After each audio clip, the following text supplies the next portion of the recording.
Je me présente. Je suis le détective privé Dubois, surnommé Dupont à cause de ma forte ressemblance avec le célèbre policier anglais Smith.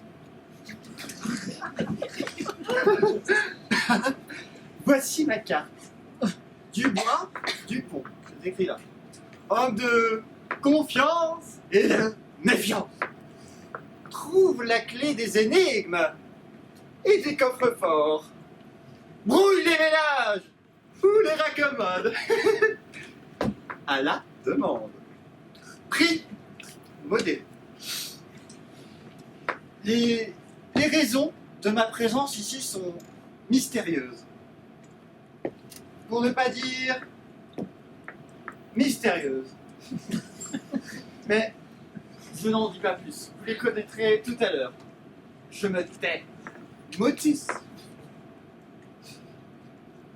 Qu'il me suffise seulement de vous indiquer que nous nous trouvons par un beau soir de printemps, ou plutôt caniculaire, dans le manoir du baron de...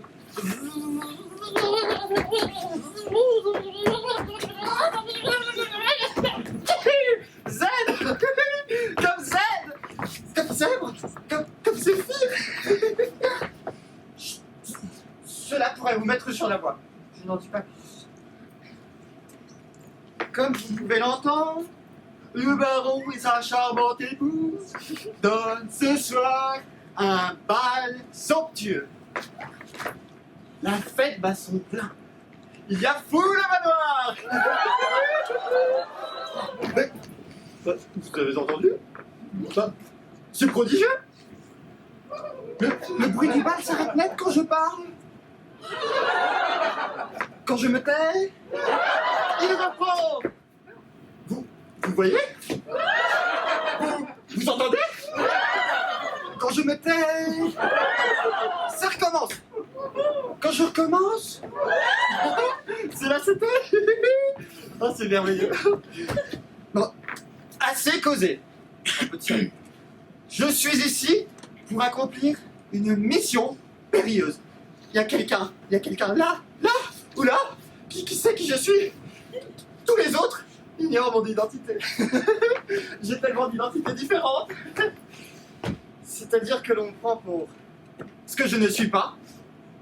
Le crime, car il y aurait un crime, voyez-vous, n'a pas encore été consommé.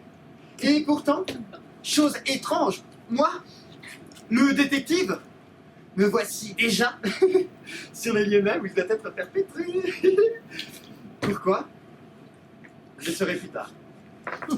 Je vais disparaître un instant parmi la foule étincelante des invités. Oh, que de pierreries, que de bougies, que de satin. Ouh. Oh, mais on vient, vite, je m'éclipse. Ni vu, ni connu.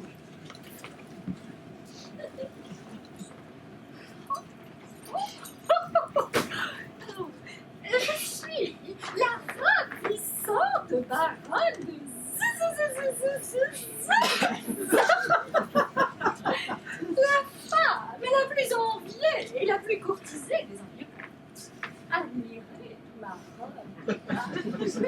Cette étroite gaine de safran couronné, ce faux buste en Autriche africaine, c'est décrochez-moi ça en sapin des bois.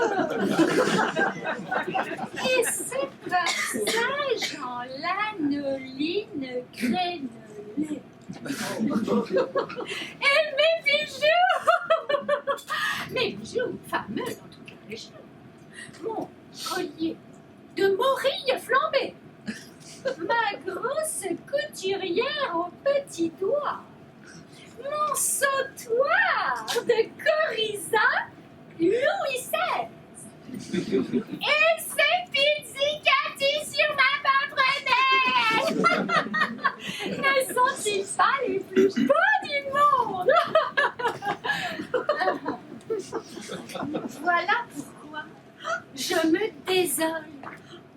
abandonnée par mon mari. Il ne pense qu'à la chasse. En été, poursuivre le plumier des marais. Passer des heures dans la boue à l'affût d'un buvard sauvage.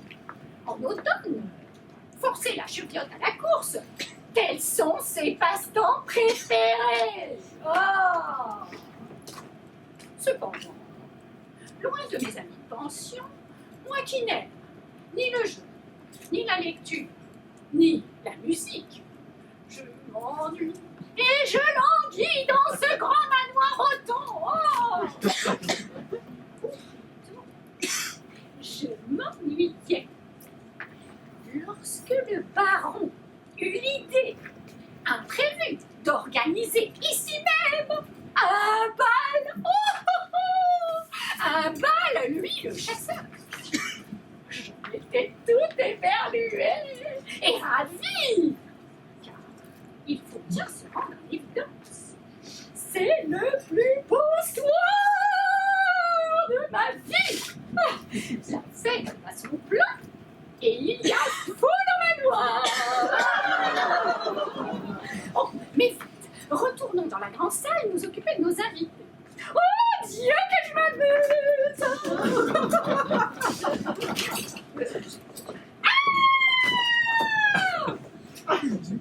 Je suis la première femme de chambre.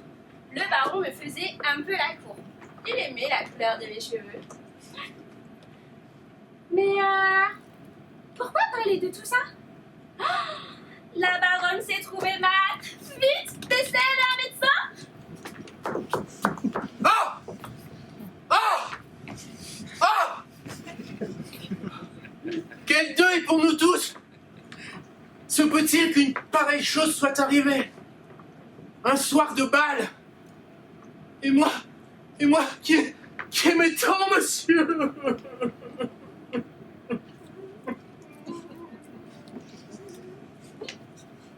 Ah! J'ai oublié de vous dire que je suis le premier valet.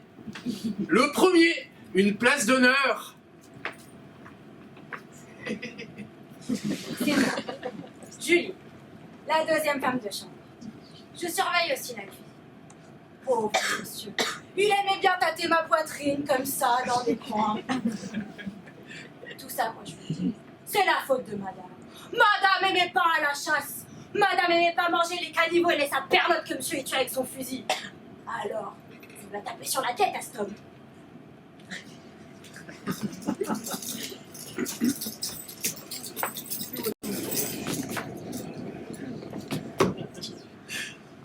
Puis peut-être que le deuxième valet de chambre du moment. Et pourtant, j'en sais plus long que beaucoup d'autres. Il y a longtemps que je me doutais de quelque chose. Mais voilà, je ne voulais rien dire à personne. Et c'est pour ça que personne ne savait rien.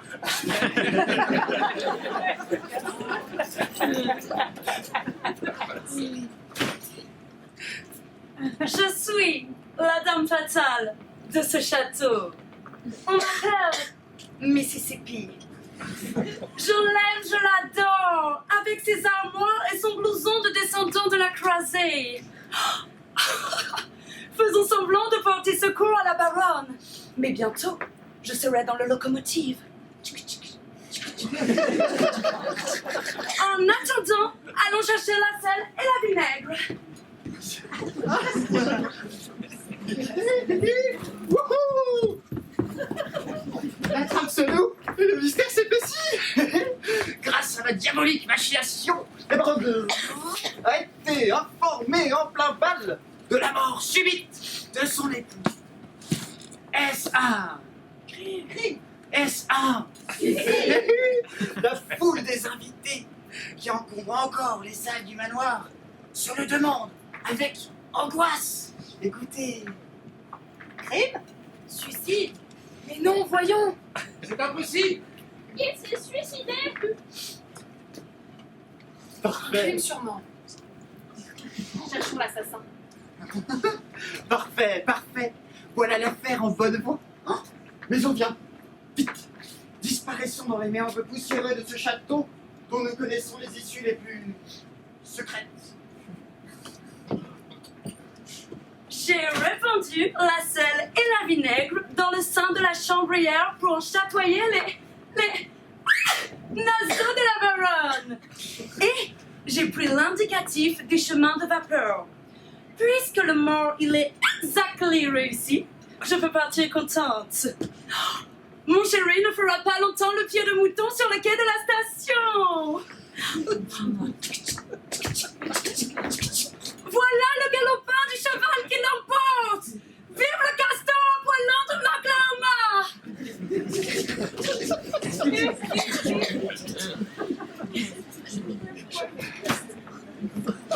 Cette demoiselle américaine a bien mauvais genre.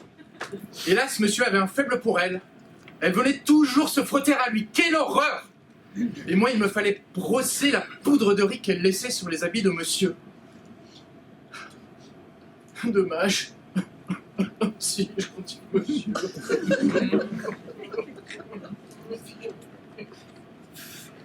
Qu'est-ce qu'elle veut que je fasse de cette salière et de ce vinaigrier, ce décor?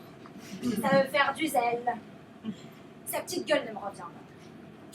Et puis, vous me croirez si vous voulez, mais j'y crois pas, moi, à cette histoire. Monsieur, étendu, mort dans le parc. Lui qui était bien devant il y a pas une heure. Qui c'est qui l'a découvert, le cadavre? Un petit gosse qui a été traîné de ce côté-là et qui a fait peur en voyant un homme étendu par terre. Qui sait? C'était peut-être bien un invité qui prenait le frais. Qu'est-ce que c'est cette histoire de femme de chacun enfoncée sur la tête?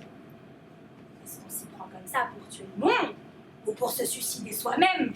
Allons donc!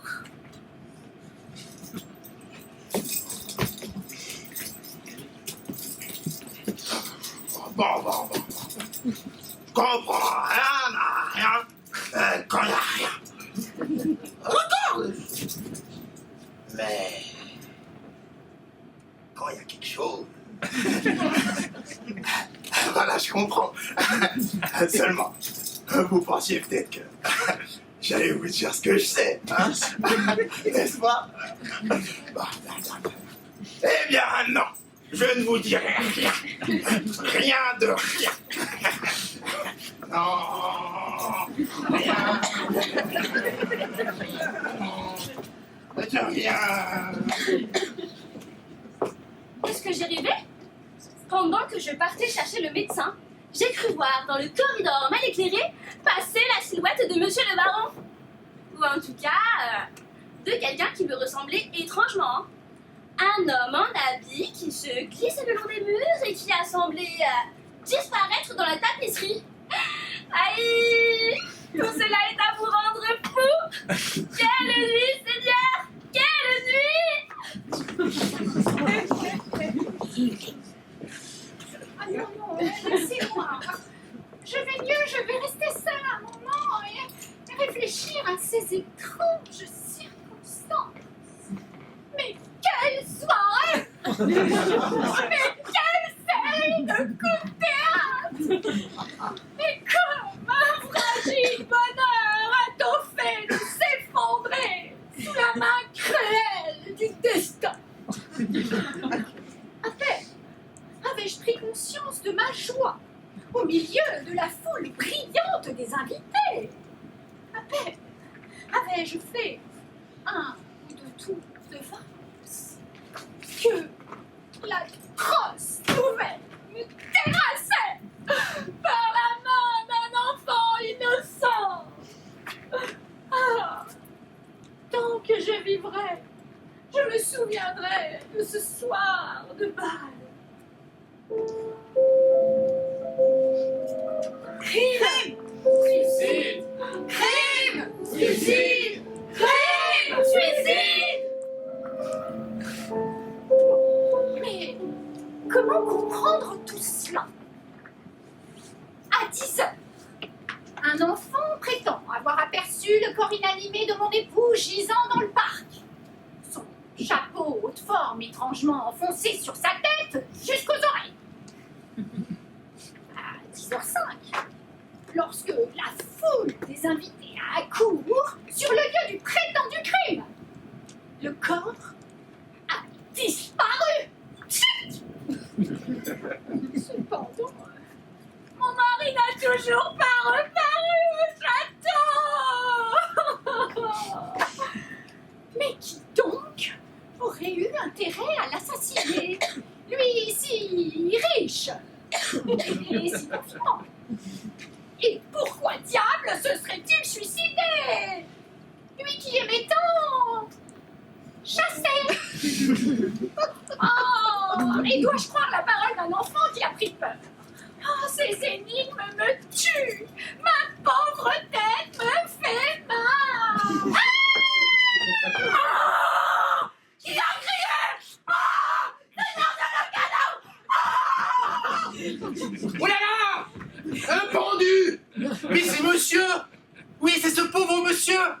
Au secours! Au secours! Au secours! Mais quel remue-ménage! Qu'y a-t-il encore? Quelle horreur! Voilà une apparence qui a toute la réalité. Allons, osons regarder.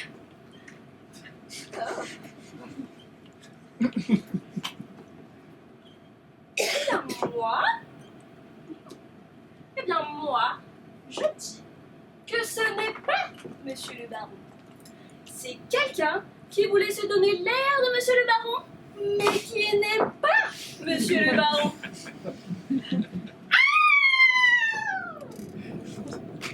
Allons bon, voilà la baronne qui pique encore une crise de nerfs. Il va encore falloir lui apporter des sels. Et moi, est-ce qu'on m'en fait respirer des sels?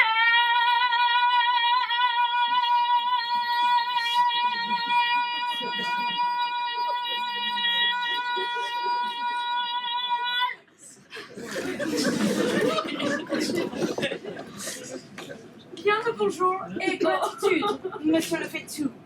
Le vrai baron, il est déjà loin. Je me croise avec lui cette nuit dans le port de Brest. Vous recevrez votre chèque dans le pigeon voyageur. Adieu.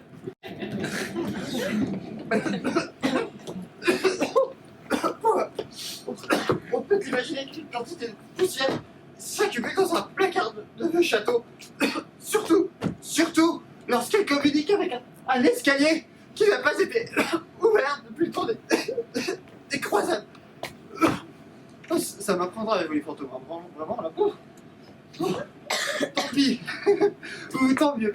Pendant que je me morfondais sous le chapeau du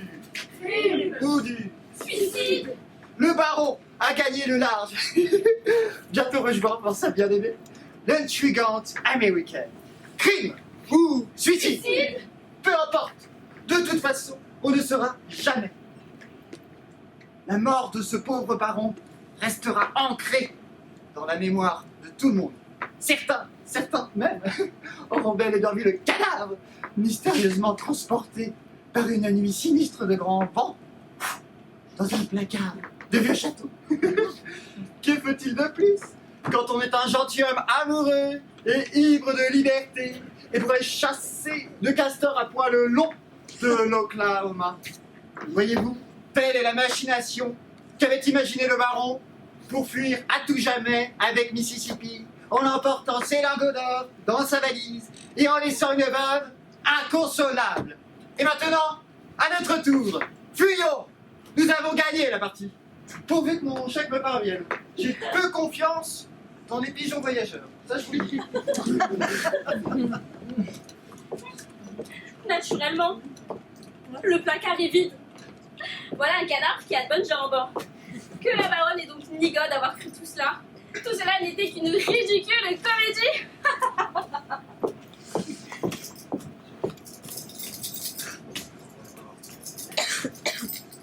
Eh, ma pauvre dame, mais venez donc par ici.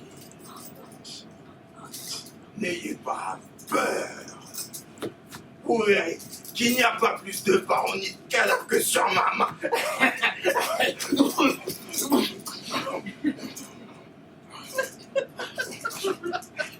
Allez, doit y bien rencontrer. Et en bonne santé. Il faut dire. Sacre bleu. Je me doutais bien de quelque chose. Mais voilà. voulais rien dire. Rien de rien. Tel fut mon seul jour de bonheur. Il a sombré dans le mystère et la solitude. Toute ma vie, je me souviendrai de ce soir de bal. Ce soir-là, il y avait foule au manoir.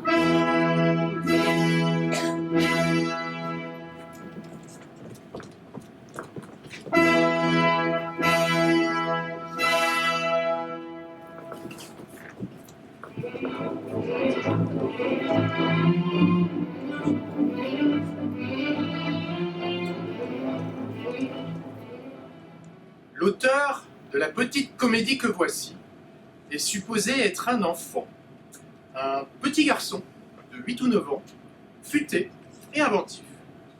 Sa pièce, il l'a écrite à son idée, avec toutes les naïvetés de son âge. Mais comme il est despotique avec ses parents, il leur a demandé de la jouer devant lui avec quelques-uns de leurs amis. L'auteur enfant, accompagné de quelques jeunes invités, assistera au spectacle né de son imagination elliptique. Il verra les grandes personnes incarner ses élucubrations et partager ses répliques puériles avec le plus parfait naturel, comme s'il s'agissait de l'œuvre d'un adulte. Que vaut-il mieux pour des acteurs? Jouer de façon enfantine un texte sérieux, Ou bien interpréter avec sérieux un texte naïf? à vous de juger!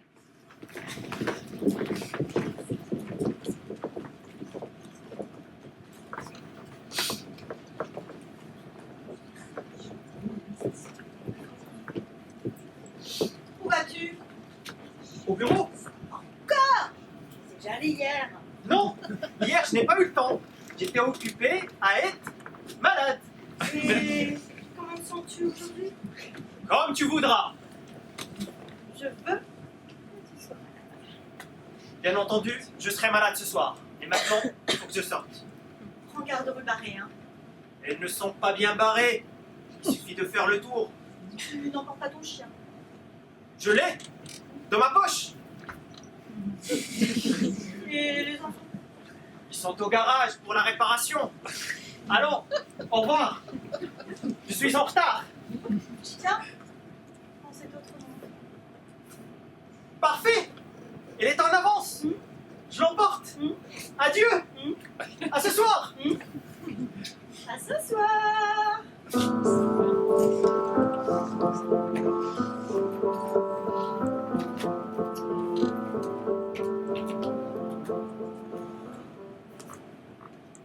Madame, je voudrais un ticket. Oh oui, mais malheureusement, je n'ai plus que de vieux tickets. Ça ne fait rien. Donnez-moi un. C'est combien? 1000 francs? Ce n'est pas cher. Voilà 1000 francs. Merci, mais je ne sais pas quand le prochain métro partira. Ah, il est arrêté? Oui. Pourquoi?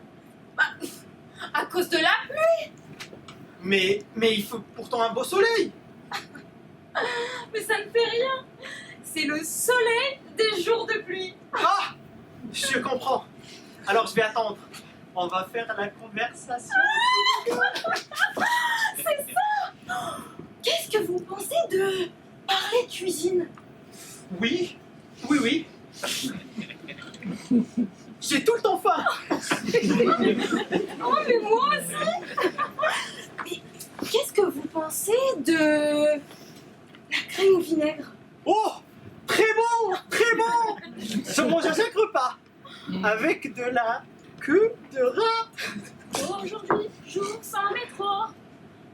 Aujourd'hui, jour sans métro. Aujourd'hui, jour sans métro.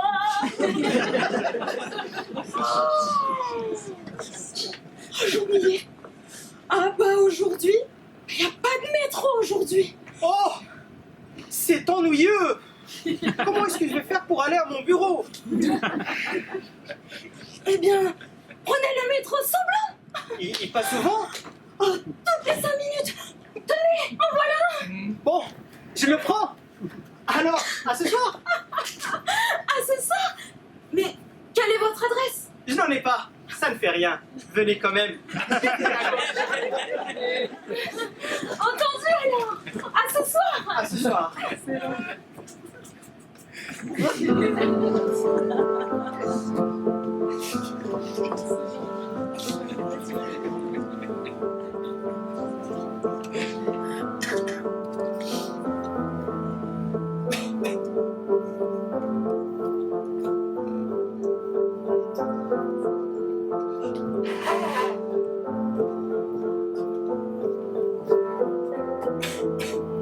Pauvre Marie, je te l'avais bien dit ce matin que tu serais malade.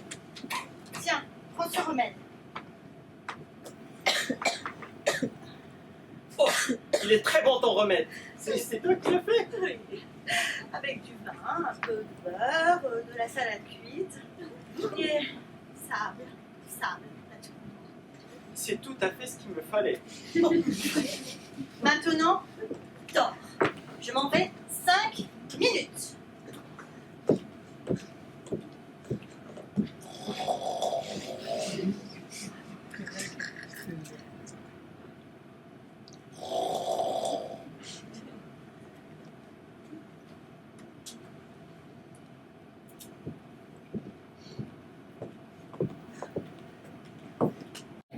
Je te voyais malade. Oui, oui. Je serai malade quand le docteur arrivera. Qu'est-ce que tu fais là? J'écris des vers. Encore? Mais ce ne sont pas de vrais vers. Ah bon? Alors viens jouer avec moi. Très bonne idée. À quoi? On va faire la cuisine, bien sûr. Tu sais bien que tu as invité la dame du métro. Oh, c'est vrai. Bon, qu'est-ce qu'on va manger? Tiens, c'est le docteur. Recouche-toi vite. C'est vrai. Je suis si malade. Entrez. Bonjour, docteur. Bonjour, madame. Permettez-moi de vous embrasser. Ouh, mais attention à mon indépréssable, enfin. N'ayez pas peur. Je m'y connais. La la la la la la. Alors, monsieur, qu'est-ce qu'il y a? Je suis malade, docteur. J'ai pris froid au bureau.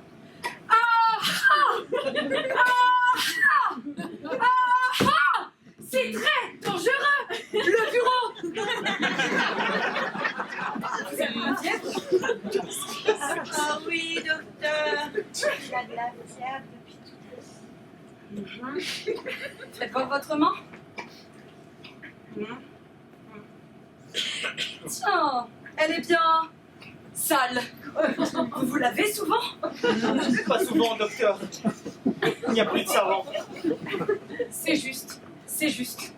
Et votre langue? Un peu noire. Je parie que vous avez mangé de la réglisse. Oui, docteur. J'ai la réglisse au bureau.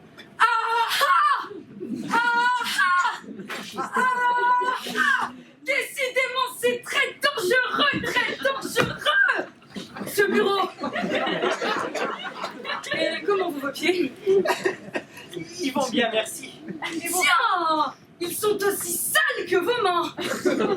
C'est à cause des chaussures. Oui, mais c'est mauvais.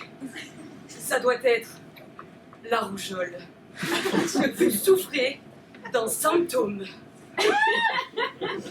Oh mon Dieu! Qu'est-ce que c'est ça? Symptôme! C'est une grave maladie. Une maladie grave. On en meurt. Oh mon Dieu, docteur! Est-ce possible?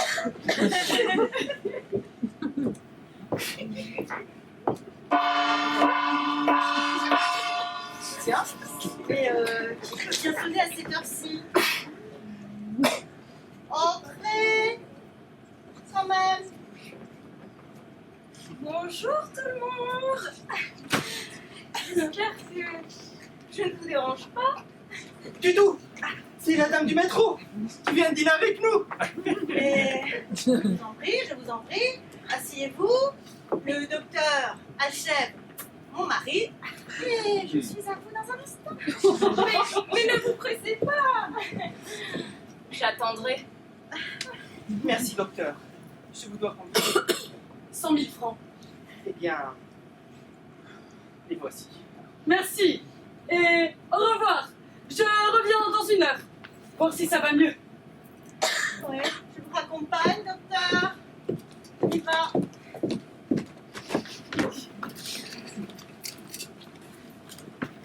Chère dame du métro, je vous ai fait venir ce soir parce que je vous aime. Moi aussi. Dépêchons-nous. Faites-moi un enfant.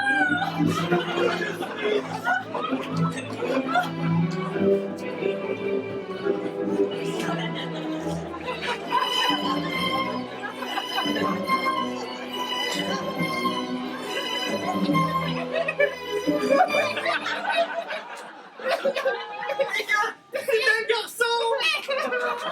Oh, merci. Ça va faire des allocations. On va être riches. Et moi, je me sens rudement mieux.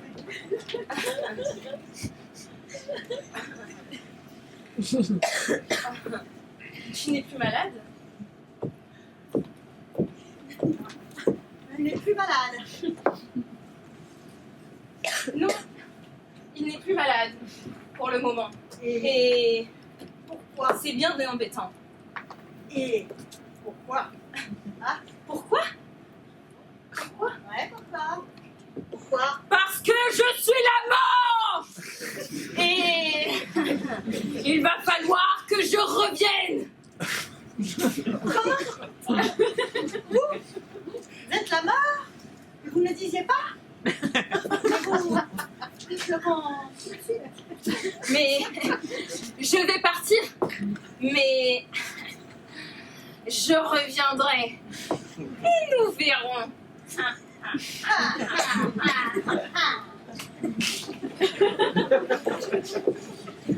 Je suis fatigué. Comment? Je me recouche. Pardon? Non, tu n'es pas fatigué. Si, Non, si, non, si, non. si. Alors, viens au cinéma avec moi. Très bonne idée. Non. Ah, je vois bien que tu n'es pas fatigué. Je suis pas fatigué pour aller au cinéma. Je suis bien fatigué pour rester ici. Je parie que c'est le docteur. J'ai une petite idée. Je vois bien vite. Tu es déjà. Hop. Entrez. Ah, comment va mon malade? Très mal, docteur, très mal. J'ai les pieds de plus en plus sales. Mauvais ça! Très très grave! Je crois qu'il va mourir. Ah, ça se pourrait bien, oui. Mon Dieu, docteur, est-ce possible? Docteur? Mon mari a quelque chose à vous demander avant de mourir. Volontiers? Quoi donc? Il voudrait jouer au médecin. Rien de plus facile. Je lui apprendrai. Bon, lève-toi, mon mari.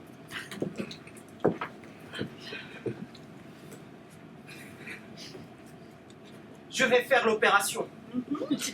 Mademoiselle, donnez-moi une pince à sucre.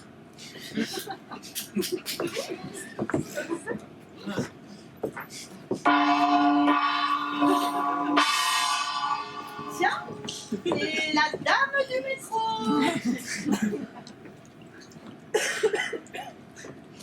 On vous attendait.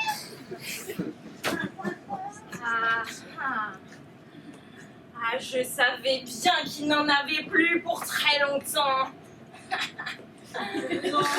Je vais vous emmener au cimetière puisque je suis la mort. Je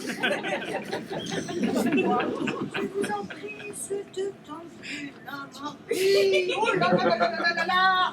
Il faisait des enfants à toutes les dames, surtout celles du métro. Et je le savais bien. Il m'en a fait un tout à l'heure. Bon, allons au cimetière. Mais je ne suis pas le malade. Je suis le médecin. Mais ça ne fait rien. Pourvu que j'emmène quelqu'un. Vous êtes mort. On va vous enterrer. Allons au cimetière. Mais allons.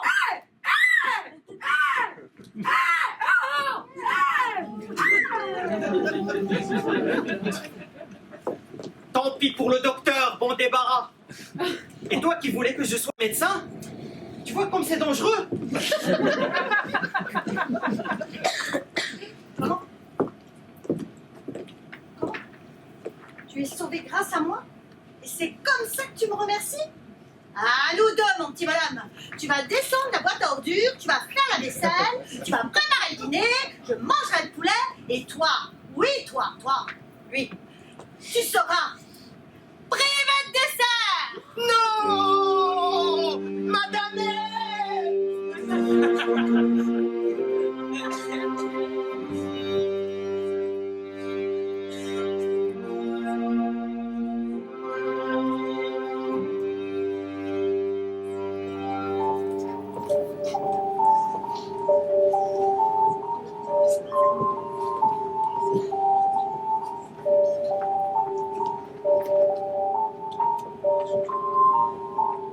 Du médecin et de son client.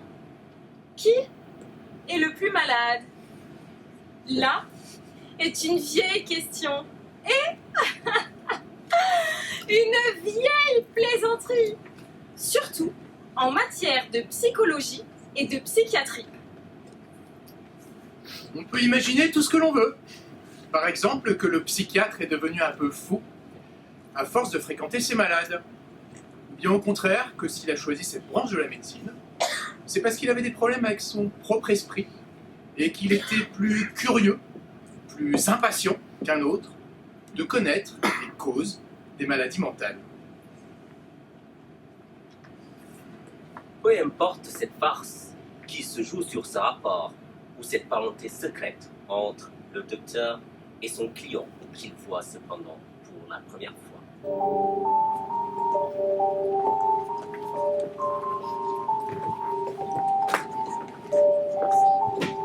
La scène représente le cabinet de consultation du médecin.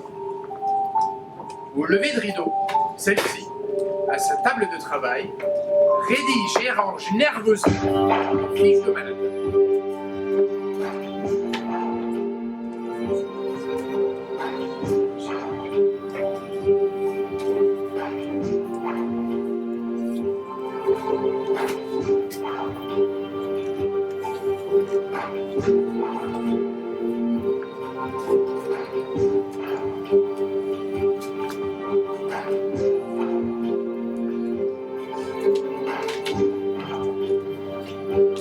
Entrez.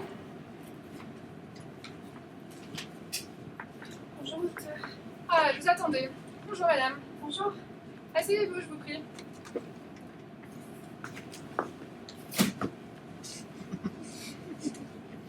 Là, sur le fauteuil. Un fauteuil?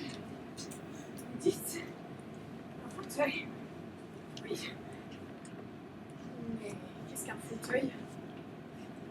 Un fauteuil est un fauteuil.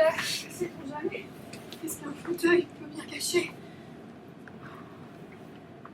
Le doute, docteur, le doute.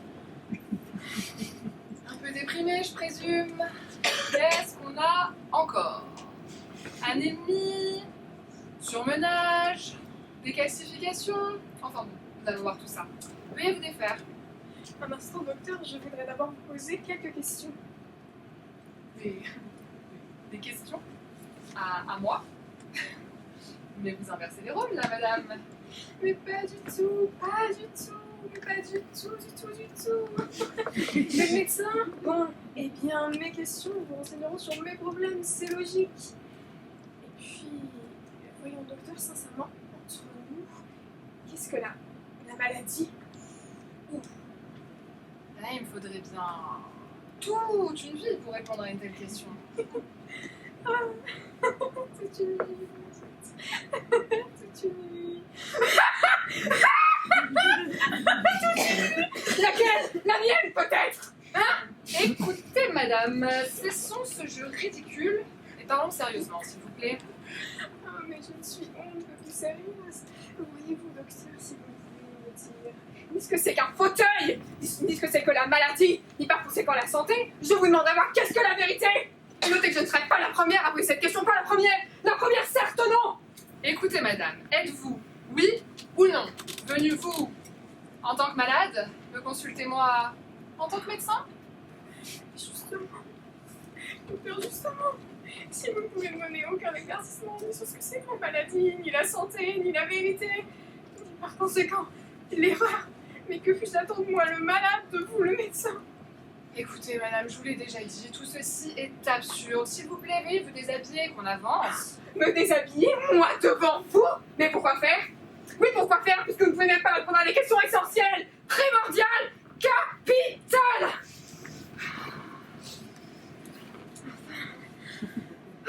Je veux être bon diable. C'est bon. J'y consens. Je consens en tout cas à déshabiller mon âme devant vous. Madame. Oh, une minute, docteur, je vous en supplie, laissez-moi parler. Eh bien oui, j'ai souffert.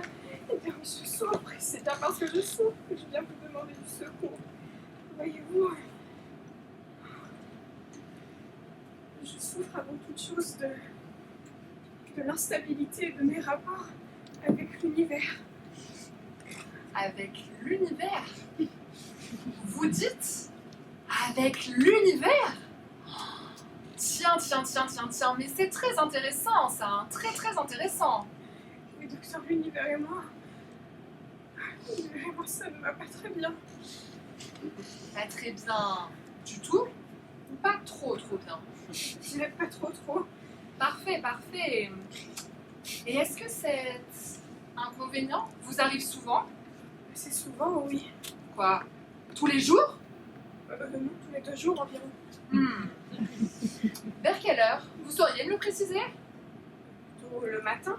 Plutôt le matin. Et comment cela se manifeste-t-il? Oh, c'est très simple. Ça commence en général par un souvenir. Oui, je décroche. Je décroche par rapport à la réalité du moment présent et vite je m'envole vers le passé. Je vous demande un peu. Le passé, cette chose qui n'existe même pas. Et soudain, un déclic. C'est comme si tout à coup, moi-même, je n'existais plus. Oui, c'est ça, je ne suis plus ici. Je n'y suis plus, je ne suis plus. Ouais. Et est-ce que vous avez déjà essayé de vous concentrer sur un objet particulier? Non, comment ça? Je m'explique. Peu importe où vous vous trouvez lorsque c'est crise vous arrive, il y a forcément autour de vous des objets familiers, des objets matériels. Oui, en effet. Si vous êtes sur votre lieu de travail, par exemple, vous avez forcément, je sais pas moi... Oh, c'est très simple. Eh bien, à gauche de la porte, une bibliothèque en merisier. Un divan recouvert de rex violet plutôt foncé et un fauteuil à bascule en osier. Au milieu, sur le tapis, un tapis chinois, une table basse. Et sur la table basse, un presse-papier en verre. Ouais, c'est bon, ça suffit, merci. Vous ne perdez pas totalement pied, c'est bien. Bon, eh bien, vous vous concentrez sur un de ces objets, d'accord? Au besoin, vous le prenez dans votre main, vous le fixez attentivement et vous vous répétez à vous-même et avec une conviction intense, le presse-papier, le presse-papier, le presse-papier, le presse-papier. Vous voyez? Oh, vous vous sentirez déjà tellement mieux. Vous croyez, docteur, que ce sera suffisant? C'est qu'elles sont aussi terribles, ces crises. Plus de contacts, plus de repères, plus d'horizons, plus de constellations, plus de signes zodiaques. Ni de haut, ni de bas, ni de jour, ni de nuit, ni de passé, ni d'avenir. Je plonge, je descends, je tourbillonne, je m'éloigne, je m'éloigne. Le presse-papier, le presse-papier. Côté de l'inconnaissant, des idées pures, des nouvelles, de l'absolu, de la chose en soi. Le presse-papier. Bah, c'est qu'elle tourne de l'œil, la malheureuse. Eh oh, oh, mon ami, réveillez-vous. Le presse-papier. Tenez, redressez-vous. Allez, la tête bien droite. Et buvez ça. Ça va vous remettre. Merci, c'est une petite crise. Une petite crise, médecin. Une crise, médecin. C'est ça, éternuer. Ça va vous faire plaisir. Métaphysique. Oh, mais ce n'est rien, ça. Ce n'est rien du tout. Je vous ai dit, concentrez-vous sur un objet précis. Le presse-papier, ou bien votre parapluie là-bas, ou bien la sonnette de la porte, tiens. N'importe quoi de concret. Oh, vous faites rire, docteur. Ah, vous êtes drôle. Ah non, je suis pas drôle, non. Pas drôle du tout, non. Où est-ce qu'on en était déjà? Ah oui. Comment vous sentez-vous?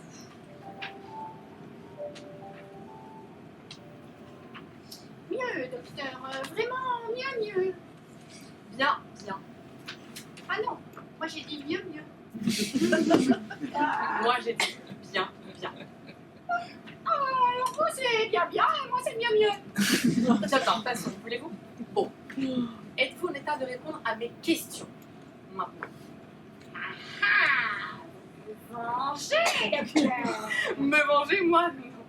Je ne fais que mon devoir de médecin. Allons, répondez avec précision. Comment ça va-t-il du côté des nuages? Les nuages, pas mal, un peu, comment dire, un peu mou, un peu instable, mais dans l'ensemble, une bonne circulation. Vapeur, condensation, l'orage de temps en temps, surtout en été. Mais c'est l'hiver que ça ne va pas. La pluie, ça me dégouline sur le visage, l'eau sur les mains, c'est froid, c'est limite, quoi. Et vous vous servez d'un parapluie ou d'un imperméable? Les deux, docteur. Ah, pas fameux. Il vaut mieux rester chez vous. Ne sortez que par temps sec. Bon, l'espace. Vous voyez ce que je veux dire? L'espace. Comment ça va? L'espace, c'est le gros problème.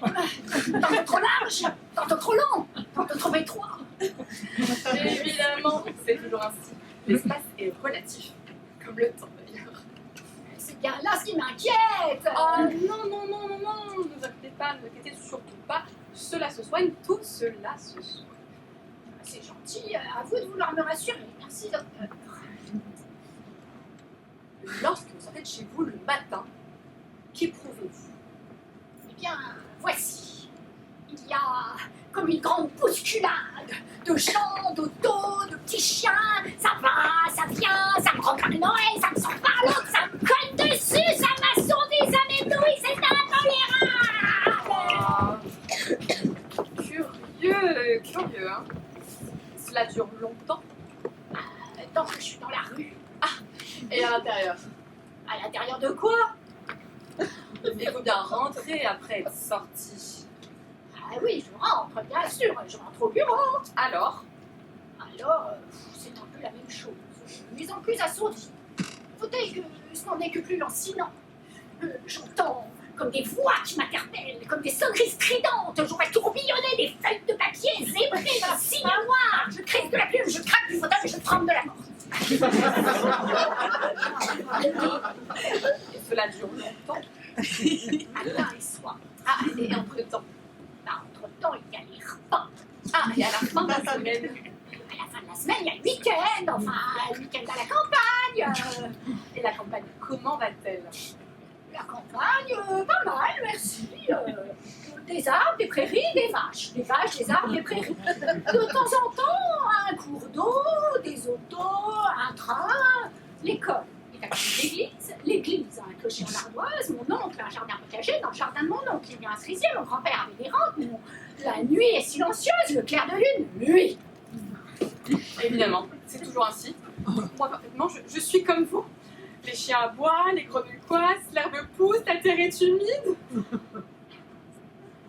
À propos, regardez-vous le ciel quelquefois?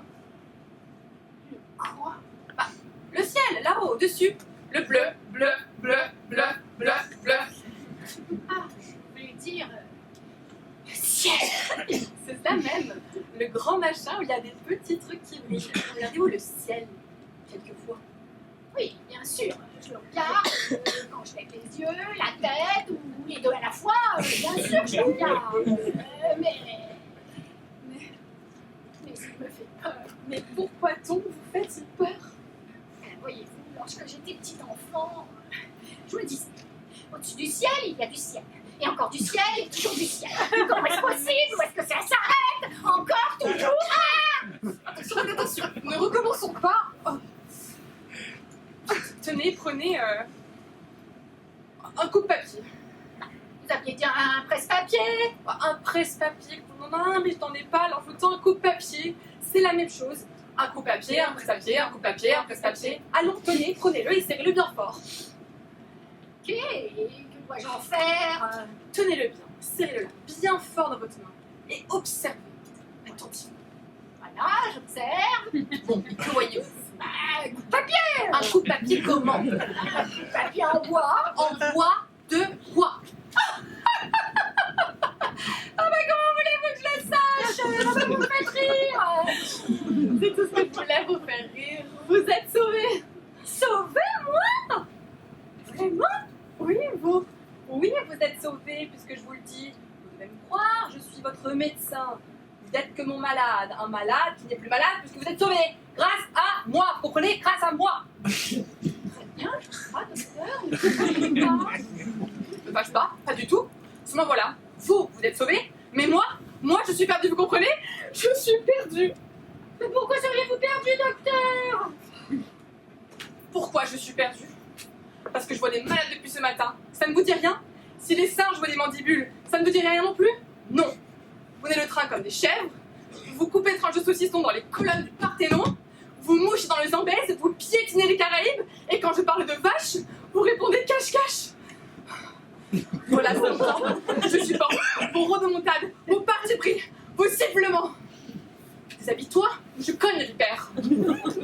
Docteur, vous n'êtes pas en colère.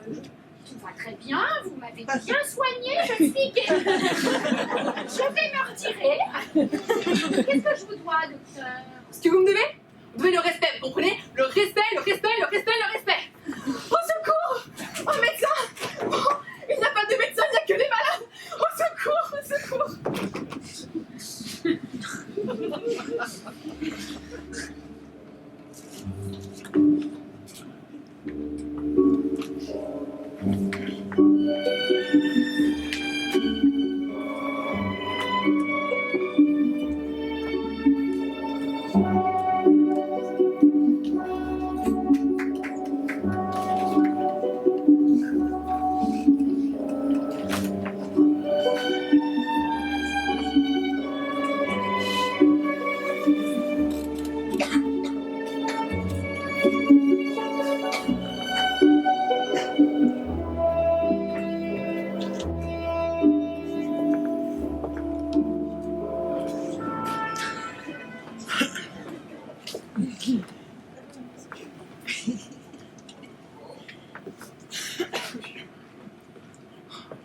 Depuis que je suis entré dans ce tableau, je te trouve belle, très belle,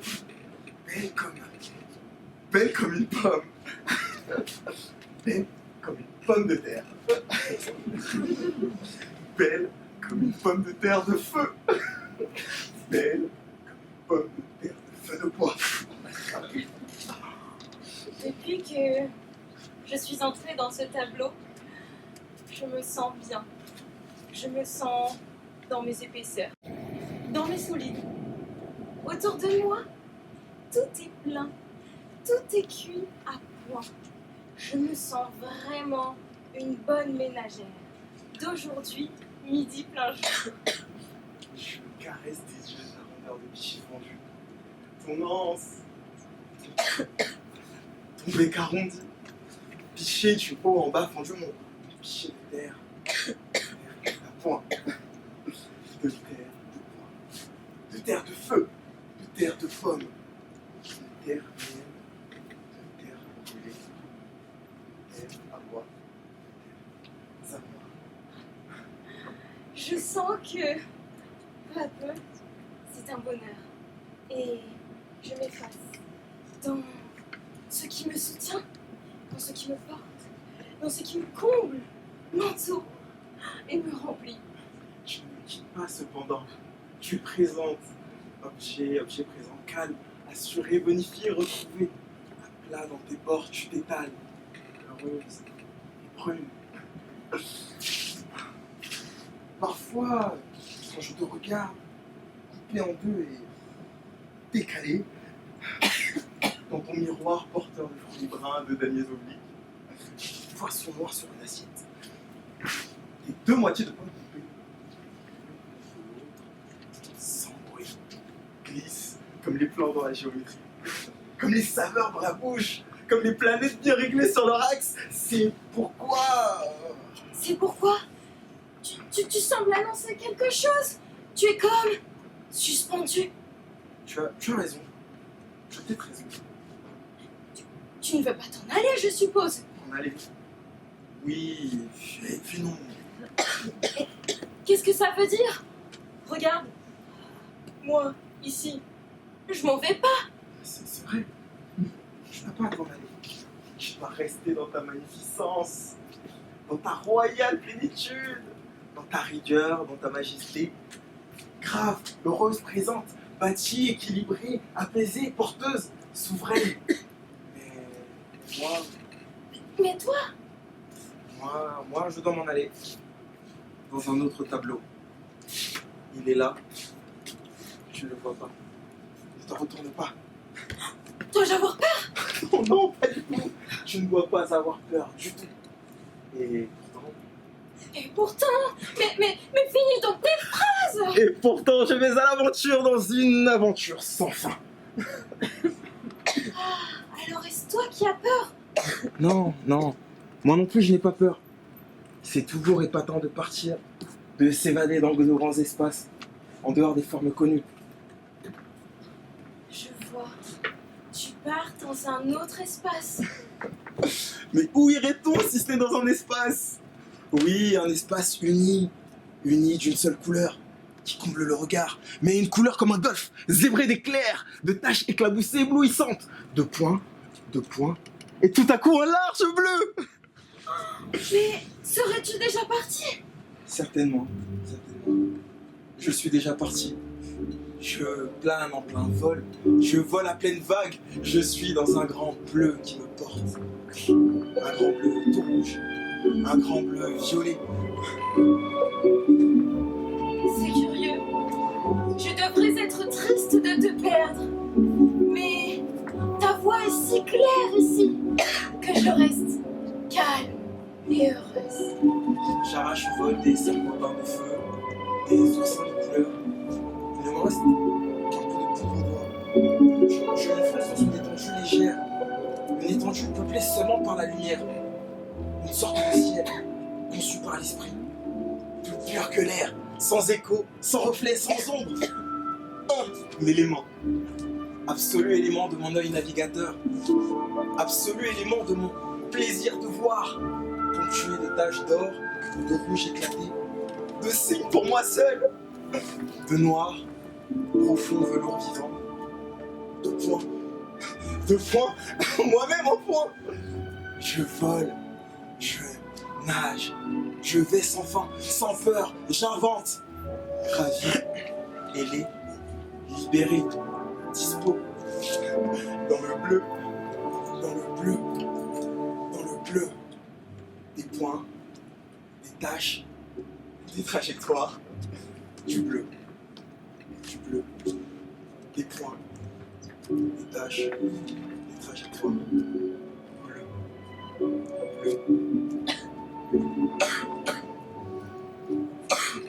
Je ne crains pas ce silence. C'est le silence de ce qui est dans la maison. Ce qui est par soi-même n'a pas besoin d'autre chose que d'être et je suis. Je suis dans le silence de mes épaisseurs brunes, comme tu es dans le silence de ton élément pur. Mon espace est plein bourré, comme un panier, comme un œuf. Ton espace est infiniment vaste. Ton espace est ciel sur ciel. Mon espace est terre sur terre.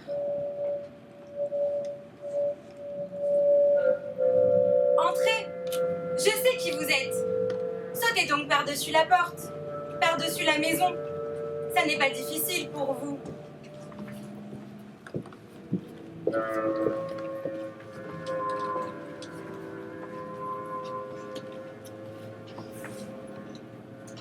Vous avez raison. Je frappe pour la forme, parce que dans tous les contes, celui qui veut entrer dans une maison doit d'abord frapper à la porte. Vous êtes seul? Il est à côté, c'est-à-dire très loin. Il navigue dans le bleu. Je vois que je vois. Moi, je navigue au travers des paysages, là où il y a beaucoup de choses figurées. Des hommes, des femmes, des enfants, des anges paysans en casquette. Un grand va-et-vient légendaire.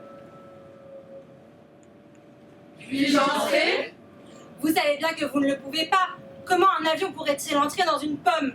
Il n'y a pas de creuse ici, pas le moindre vide où l'on puisse évoluer en dehors des mouvements bien huilés de l'horloge de ce monde-ci.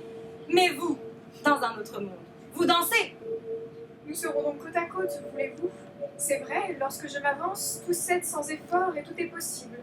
Je peux donner la même dimension aux mariés de la noce du village et à la petite église qui tiennent en laisse comme un animal domestique.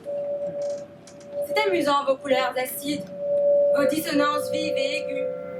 Le vin bleu, le vin couleur de sang, le vin vert, le lit de vin, le vin jaune. Cela désaltère quand on a soif. C'est rassurant, vos couleurs tonales. Vos terres de ciel, vos terres de pierre, vos terres de bois, de papier, vos terres d'âtre et de forgerons, de bûcherons, de boulangers. Et par-ci, par-là, dans la bouche, des bleus fondants, des huiles de saveur. Cela nourrit quand on a faim.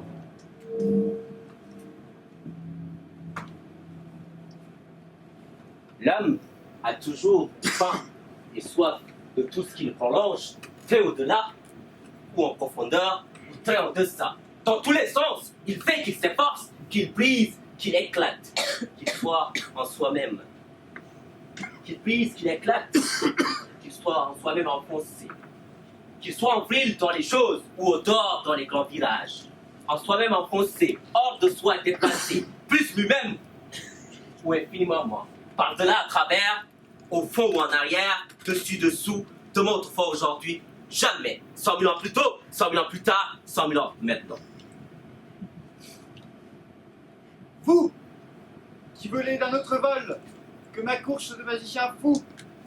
Vous, qui régnez d'un autre règne, dans nos espaces illimités et dans votre temps permanent et stable. Et moi qui joue de mon violon, ensorcelant bêtes et gens, autour de ma gaieté amère, nous voilà donc réunis, mais séparés à jamais dans 3 univers différents, qui peuvent se connaître mais non se pénétrer. Rien ne nous unit, mais rien ne nous sépare. Je m'envole sans fin, mais je reste pour vous consoler, pour vous damner poliment, pour vous bénir avec faste. Je demeure sans fin, mais je tourne. Mouvement sûr, palais sidéral, temps suspendu.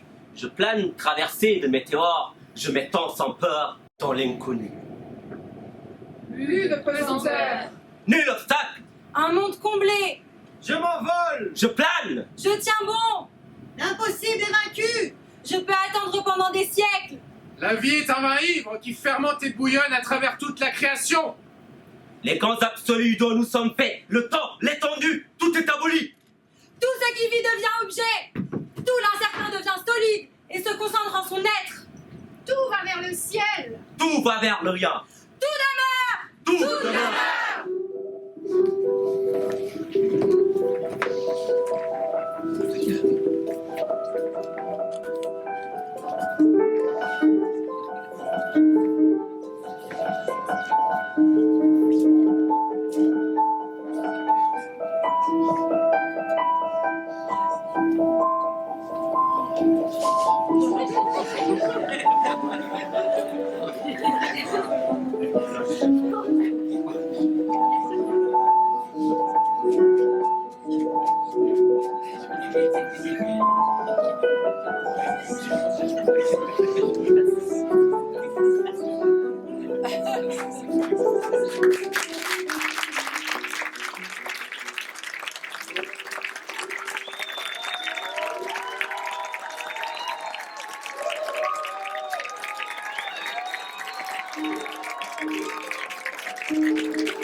Non, merci à Stéphanie qui nous a accompagnés toute cette année.